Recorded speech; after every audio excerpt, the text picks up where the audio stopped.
Bom dia, Carlos Tramujas, aqui da Bonsai do Campo.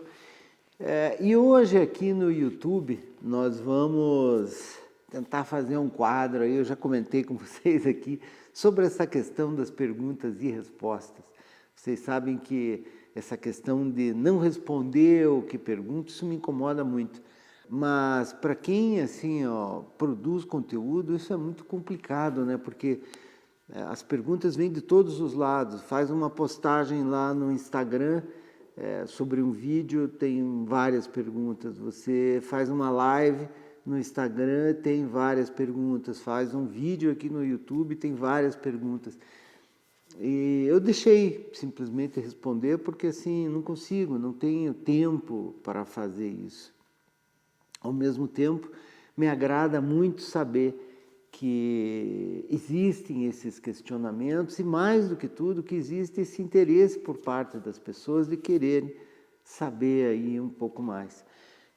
Vou chamar o quadro nosso aqui de Tramujas Responde, ou, se quiserem sugerir alguma coisa, para ver se eu consigo fazer um vídeo aí por semana, ou uma vez por mês, pelo menos, agrupando aí diversas perguntas que eu acho que sejam mais pertinentes e que principalmente não estejam nos vídeos.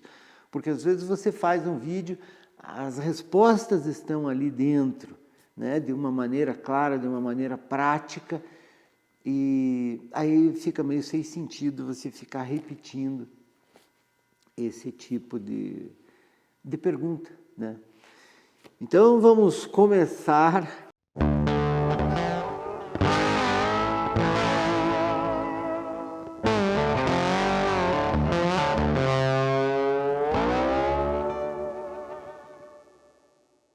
E estou com as perguntas aqui.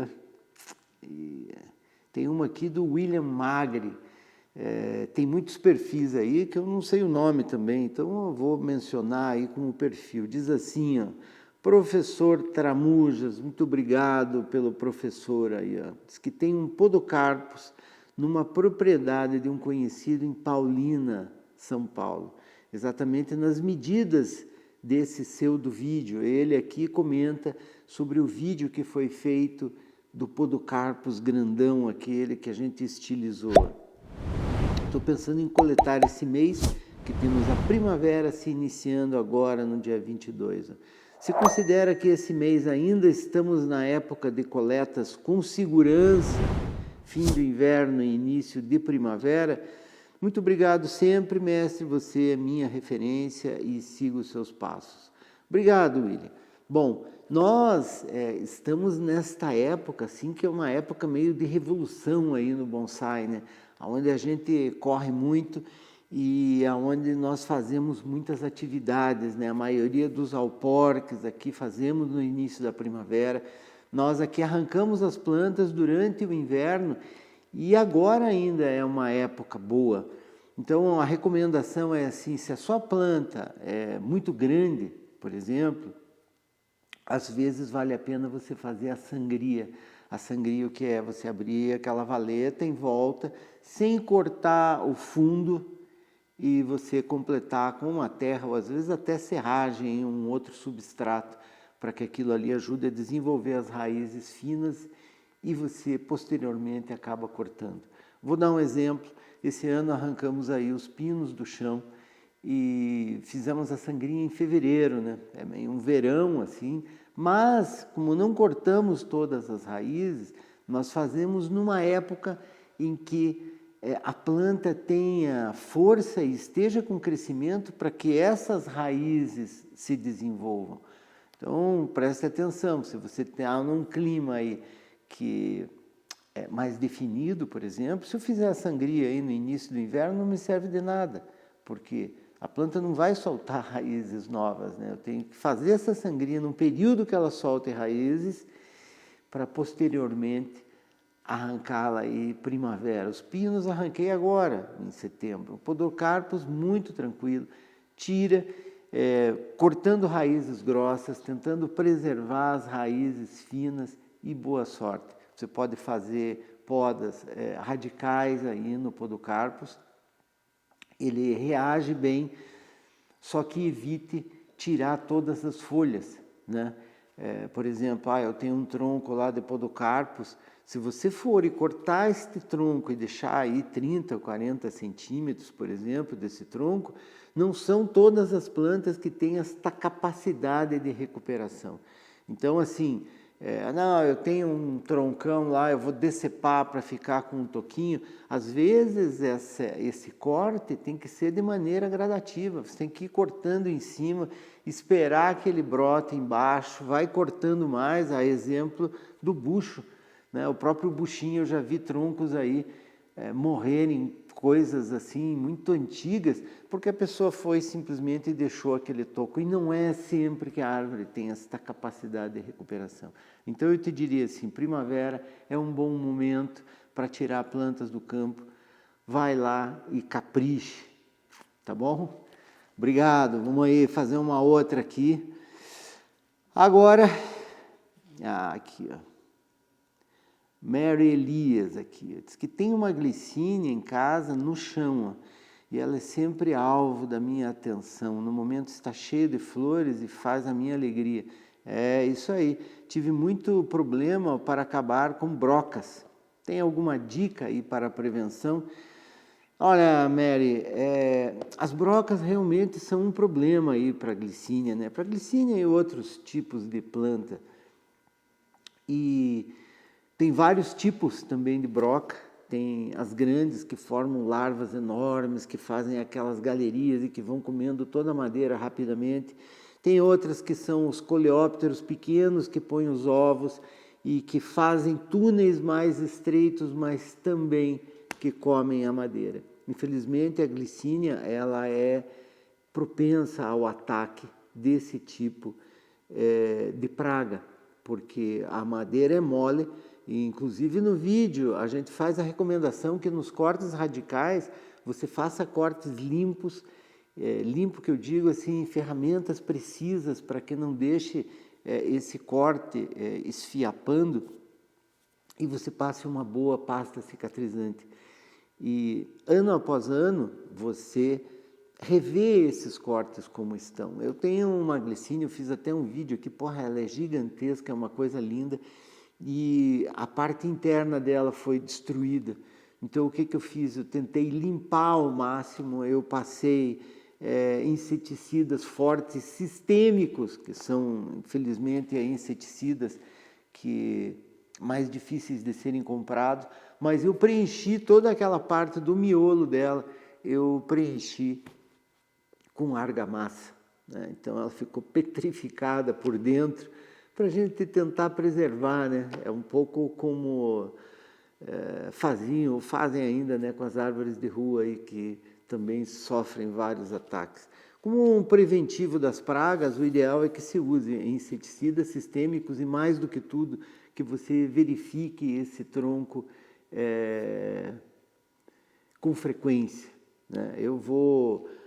É difícil a gente recomendar um produto específico aqui, mas o que eu vou recomendar é que você vá lá na página da Bonsai do Campo, www.bonsaidocampo.com.br. Vai na parte de cima, porque às vezes as pessoas acham que a gente tem uma página e que está vinculada só lá à compra. Não precisa entrar lá nas compras, tá? Quiserem ir ver o material que tem, podem olhar, mas na parte de cima, aonde tem artigos e dicas, ali sim, tem coisas que podem te servir e que são importantes. Então, tem que perder um tempinho também, ir lá e dar uma olhada. Inclusive, agora que começa essa brotação toda dos ácer, principalmente o deixojô, que tem essa folha vermelha, o carvalho, que me perguntaram esses dias também, como é que eu faço para controlar o ídio, aquele pó branco que dá na extremosa, no carvalho, no ácer do deixojô. Pois lá no site tem este apartado, que é pragas e doenças, tá, como artigos ou dicas. Então lá nós fizemos, inclusive foi o Edson, aqui o meu sócio, que também é engenheiro agrônomo, ele é mais especialista nessa parte aí de controle de pragas e doenças. E nós pesquisamos produtos que tem no mercado disponíveis para venda. Não adianta eu botar lá uma orquestra para você, por exemplo, que é um fungicida muito forte que a gente utiliza aqui. sendo que você não vai conseguir comprar, que precisa de receituário agronômico, né? Essa questão aí dos defensivos agrícolas no Brasil é bem rigorosa, né? Não pensem que é festa, assim, né? Você tem a data para descartar o recipiente, a maneira correta, o local que você descarta, é bem rígido, né, os procedimentos. Vai lá na página, dá uma olhada, e se você não achar lá, me pergunte de novo, tá bom? Obrigado, hein? E alegria, porque o perfume das glicínias é inigualável. Vamos aqui para a próxima pergunta. Aqui, ó, o Adilson Schneider. Parabéns, ó, e muito obrigado por esse vídeo. Estava esperando por uma aula sobre a glicínia. Tem uma pergunta. Posso fazer uma poda radical e um transplante após a florada agora em setembro? Sou do Rio Grande do Sul. Bom, o fato de ser do Rio Grande do Sul já é uma boa coisa, né? Porque é um clima aí ideal, por exemplo, para a glicínia, que é uma planta que precisa aí de algumas horas de frio. Eu diria que você pode fazer a poda radical, sim, você pode fazer a poda radical e fazer o transplante, sempre pensando que o ideal é que você mantenha gemas de crescimento. Corta o tronco, mas procura deixar uma parte para que propicie essa brotação. Esse sempre essa é uma precaução que nós devemos ter quando fazemos a poda radical. Muitas vezes você tem uma árvore, você tem um galho, uma árvore com muitos galhos, e você, quando faz essa poda, você deixa um desses galhos e corta o resto. Esse galho é como a gente diz assim, é um galho de segurança. Ele vai ajudar a que a planta continue fazendo e tendo esse fluxo de seiva aí. Então, corta, deixa ali um galinho de segurança, um ápice e tal. E, posteriormente, quando surgirem novos brotos, que a planta esteja um pouco mais estabilizada, você corta o resto, né? Agora é a época. Não dá para fazer mais tarde com a glicínia, porque daí ela já desenvolveu muito o sistema radicular e aí vai ser mais difícil de você ter sucesso. Pode fazer poda radical, faz a poda de raízes, a glicínia se recupera bem e eu acredito que você não vai ter problema nenhum. Obrigado aí pela pergunta. Vamos para a próxima pergunta aqui, é do João Fabrício e diz assim: mestre Tramujas, parabéns mais uma vez pela excelente aula sobre essa espécie. Vai ser sobre a glicínia de novo. Percebi no seu comentário sobre a alporquia que você fez, que o alporque durou 2 anos. Nossa, é muito tempo. Fiquei um pouco em dúvida. Será que você poderia nos dar mais detalhes sobre a alporquia? Pergunto porque tenho uma amiga que me permitiu fazer a alporquia numa glicínia gigante que ela tem. Olha aí, que beleza de amiga, hein? Não vamos falhar com ela. E gostaria de saber se essa é a melhor época para fazer o alporque. E sobre o tempo que deve se deixar o alporque. Depende da grossura do galho que vou escolher e se devo ou não usar enraizador. Desde já agradeço imensamente a sua sabedoria e disponibilidade, sempre nos impressionando. Olha, João Fabrício, obrigado aí pelo comentário. E no caso, está aqui essa glicínia aqui, ó, que foi feito um alporque.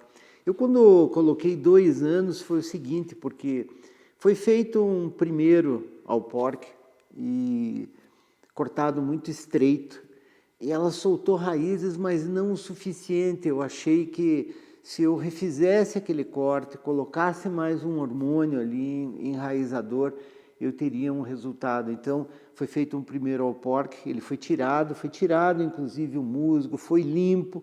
Teve uma parte, inclusive, que apodreceu um pouquinho do tronco, isso foi sanado, foi posto uma pasta, ou seja, ele foi refeito e com um novo substrato e com mais hormônio enraizador. Quando a gente faz um alporque assim, com estruturas finas, né, a grossura de um dedo, um polegar, por exemplo, isso às vezes numa primeira pegada você já faz e tira. Agora, para materiais mais grossos, né, assim, às vezes você precisa fazer uma estratégia, né, melhor e tentar proporcionar ali situações melhores para que ela possa enraizar. Então, assim, agora é a época propícia. Pode fazer, pode preparar, inclusive, um pouco ali o seu tronco, vai fazer o anel inteiro dela, tá? Se tiver hormônio enraizante, mesmo que seja esse aí da Forte Jardim, você aplique esse hormônio, porque é importante, e você vai utilizar, dependendo da grossura, um volume um pouco maior de substrato ou de esfagno, tá? Não faça assim só com um pouquinho, faça já para que as raízes que se desenvolvam ali já tenham um meio maior para poderem até crescer e preencher mais o substrato, o pote, o pacote que você vai pôr ali. Se dali um ano você vê que no inverno que vem, né, você vê que são poucas as raízes ou que não formou direito, você refaz, como foi o meu caso. Então não que demore esse tempo todo. Às vezes, né, você precisa sim refazer essas estruturas, refazer aí o trabalho que você fez para que você tenha o sucesso, né? Então assim, pode ter um tronco grosso, uma glicínia velha, capriche, né? E principalmente no plantio depois, eu já falo isso, já falei nos vídeos aqui, que é a importância de você fixar bem o material no vaso. Isso é muito importante no momento do corte, seja do alporque ou do transplante. Não deixe que esse tronco fique balançando e sofrendo as influências do vento e tal. Essa fixação é fundamental para que você tenha aí um bom resultado. Muito obrigado pela pergunta. Vamos aqui para mais uma. Esse é do amigo aqui, Fábio Eduardo Bombardelha.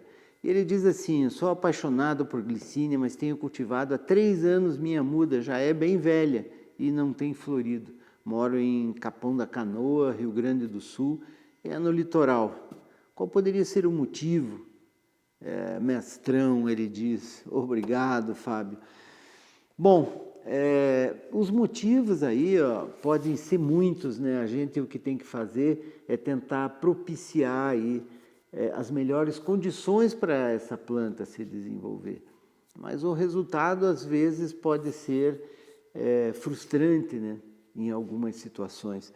Se é uma glicínia velha, por exemplo, que já está ali há 3 ou 4 anos, eu diria que, primeiro, que ela tem que estar num local que pegue mais sol, né? A glicínia, ela cresce, por exemplo, naturalmente no meio das árvores e tudo, mas ela vai florescer mesmo nos racimos aí, nos brotos que ficam se agarrando quando eles estão diretamente no sol, né? Então, assim, essa é uma das questões. Às vezes você está num local muito sombreado, às vezes pode ter dificuldade aí de florescer. E um adubo, um NPK, por exemplo, que tem aí uma dosagem maior aí de fósforo e potássio, pois também pode ajudar. Agora ela tem que estar florescendo, né? É estranho uma glicínia que já seja velha e tal e que não produza. Apesar de que o clima litoral sempre não é o melhor, às vezes algumas plantas têm dificuldade de se desenvolver num clima assim, ou pela salinidade, ou às vezes até pelo substrato, se não é muito areia de praia, se está realmente aí no litoral. Então, fazer uma adubação orgânica ali ao redor da cova, cavar um pouco e botar um substrato mais orgânico, um adubo, isso aí com certeza vai ajudar a estimular a sua planta aí a florescer. Às vezes é assim, né? Você tem uma planta e tem dificuldades. Vamos tentar aí, pelo menos, proporcionar o melhor para que ela tenha condições de florescer. Bom, minha gente, fizemos aqui o nosso primeiro perguntas e respostas. Tramujas Responde, como vocês queiram chamar, inclusive aí recomendem aí um nome para que eu possa adotar. Espero que tenha servido. Eu peguei as perguntas aí mais, inclusive sobre esse assunto mais atual, que foi o vídeo das glicínias, mas a ideia é eu ir ali fuçando e vendo essas perguntas antigas para que eu tento não deixar ninguém na mão. A gente, quando não responde, às vezes pensa, pô, a má vontade do cara, mas não é. A vida da gente é muito corrida e essa questão aí de você produzir conteúdo, às vezes é trabalhoso, tá bom? Então, ficamos por aqui. Se inscreva aí no canal, né? Quanto mais gente tiver, mais a gente se estimula, na realidade, a produzir aí conteúdos. E até a próxima.